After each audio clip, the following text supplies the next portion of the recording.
La quatrième chose, j'avais dit, la famille doit contribuer à la bonne gestion de la terre. La famille doit contribuer à la bonne gestion. Quand je dis la famille doit contribuer à la bonne gestion de la terre, je ne te demande pas de devenir astronaute. Hein? Je ne te demande pas ça. On ne sait même pas si astronaute congolais ça existe. Il n'y a pas un astronaute au Congo. Bon, ce n'est pas un problème. Moi aussi, je ne te demande pas d'être astronaute. Ok? Je ne te demande pas ça. Mais quand je dis que la famille doit contribuer à l'équilibre, je ne dirais pas mondial pour ne pas faire référence à certaines choses, mais la famille doit contribuer à la bonne gestion. Dieu, quand il a créé le monde, il a créé les jardins. Écoutez-moi, si tu veux comprendre le plan de Dieu pour ce monde, il y a le livre de Genèse que tu dois lire et étudier. Parce que c'est au travers du livre de Genèse, au commencement, avant que l'homme chute, que tu comprends le plan initial de Dieu. Vous comprenez? Dieu a créé le jardin, il a créé la terre. Après, il a créé l'homme pour que l'homme soit le gestionnaire de ce jardin. Et ce plan n'a pas changé. Dieu t'a créé pour que tu gères sa terre qu'il lui a créée. Dieu t'a créé pour que tu gères son monde à lui. Maintenant, tu dois produire tous les jours sur cette terre de personnes équilibrées, des personnes stables, de personnes bien éduquées. La première base, écoutez-moi, je vais vous dire une chose. Lorsque un homme est bien éduqué, même dans l'église, il sera meilleur sans qu'on le prêche. Écoutez, l'église prêche quoi? Parce que quand les 10 commandements parlent de quoi? Ne vole pas, ne porte pas des accusations, ne ment pas sur l'autre. Vous voyez, ne touche pas à ce qui ne t'appartient pas. On est d'accord que ces choses-là, tu peux les apprendre dans ta famille, sans même que l'église intervienne. Est-ce que vous comprenez qu'une personne bien éduquée peut déjà être un bon serviteur? Et une personne mal éduquée sera un mauvais serviteur. Je ne dis pas que si tu es bien éduqué, ça suffit, tu n'as plus besoin de la prédication. Non, tu as besoin de la foi en Jésus. Tu vois ça?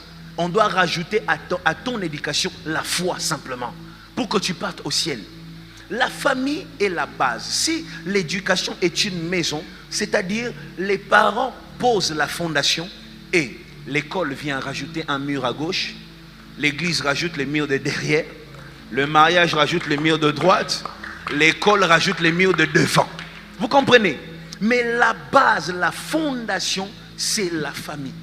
Aujourd'hui, nous avons tout déposé entre les mains de l'église. L'église bozo kewana. L'église bozo quand quelqu'un insulte, l'église bozo kewana. Mutabali mabe, l'église mutalati mabe, l'église bozo kewana. Mais c'est la même maman qui disait yango bino c'est elle qui disait ça. Maintenant, quand la personne grandit et reste dans ça, la personne tu vois, quand la personne a raté l'éducation, la personne fait de l'église un bouc émissaire. C'est l'église qui porte les péchés. La réalité, c'est que tu dois veiller sur l'éducation dans ta famille. Tu dois produire au monde des êtres de qualité, de femmes de qualité, des hommes de qualité. La médiocrité est démoniaque. Est-ce que tu me comprends? La médiocrité est démoniaque. Par ton éducation, tu peux déjà être en train de livrer un combat spirituel contre certaines choses. Une personne bien éduquée apporte quelque chose sur cette terre, apporte l'équilibre sur terre. Lorsque tu avances, tu arrives quelque part, c'est toi qui imposes la paix par ton éducation déjà. Une personne bien éduquée peut calmer des tempêtes. Là où quelqu'un a allumé un feu, lui vient et calme cette tempête par son éducation. Produit au monde des hommes et des femmes de qualité. Veille sur ça. Ne pense pas. Arrêtez de penser. Écoutez, avant l'école, avant que l'école existe, ceux qui étaient bien éduqués ont été éduqués où? On doit se poser des questions comme ça. L'école n'a pas commencé avec Jésus-Christ. Non. Mais il y avait quand même des hommes bien éduqués, équilibrés. Pourquoi? La famille. La famille. La famille, c'est la première école, laisse-moi te le dire. Et je vais même te dire, la famille, c'est la première église. La famille, c'est la première église. Là où tu apprends les bases. Vous qui avez des enfants là, ou vous qui avez des projets de faire des enfants, oh, et si il faut na bota, pas de problème. Mais surtout, un problème, bota, à ta 400, à ta 16 enfants, bota, ça là va tripler 3 fois. Est-ce que nous, on a de problème avec ça? Mais sois sûr que tu vas veiller pour que ces enfants soient une valeur ajoutée. Ces enfants contribuent dans l'église, contribuent. Que ce ne soit pas des enfants qui viennent ici dans l'église, on commence à se demander si Satan est déjà arrivé. Tu vois? Parce que tu vois les enfants, tout ce que l'enfant sait faire, c'est maudire, insulter. Moindre problème. Non, soyons minois. Hein? Tu vois? Et parce que sa mère disait, ce qui a fini, maintenant, vous arrivez à l'église. Le problème, c'est que je dis, quand vous êtes arrivé à l'église, moindre problème aussi. Regardez l'église ici. Regardez les gens comme ils se chamaillent avec les protocoles. Vous pensez que c'est quoi? L'éducation. Tu vois? On lui a dit,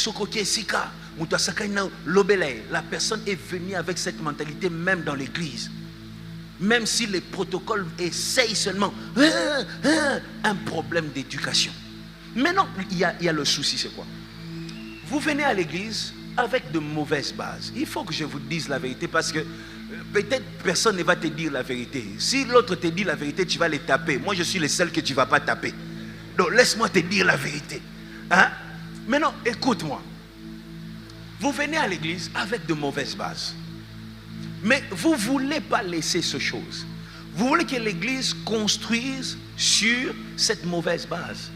Un bon architecte, lorsque vous achetez une maison et que vous trouvez qu'il y avait déjà une fondation, l'architecte sonde la fondation. Après le sondage, si l'architecte constate que les colonnes, les moellons qui ont été placés ne correspondent pas à ce que nous voulons construire, un bon architecte détruit et recommence. Quand tu détruis, ça fait mal au cœur. Quand on détruit, on pense aux dépenses qu'on a faites. Ah, j'avais déjà dépensé 4 000 $ pour cette fondation. Mais elle n'est pas bonne. Tu dois accepter de perdre. Jésus est venu et il a dit, détruisez ces temples, je rebâtis dans 3 jours. C'est-à-dire, il y a des choses qu'on ne peut pas élever, qu'on ne peut pas édifier, qu'on ne peut pas agrandir si on n'a pas détruit ce qui a existé.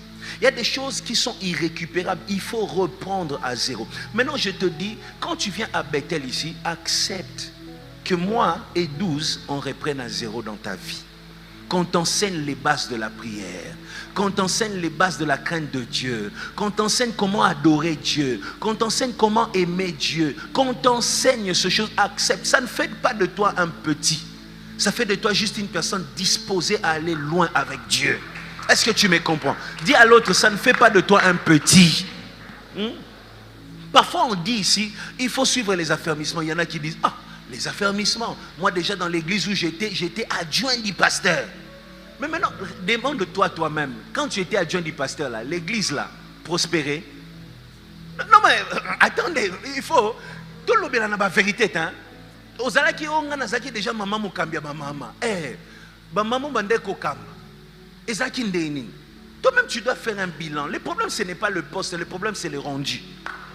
Tu vois, qu'est-ce qui s'est passé dans cette église? Tu étais adjoint dans une église où etikale mukie panzana.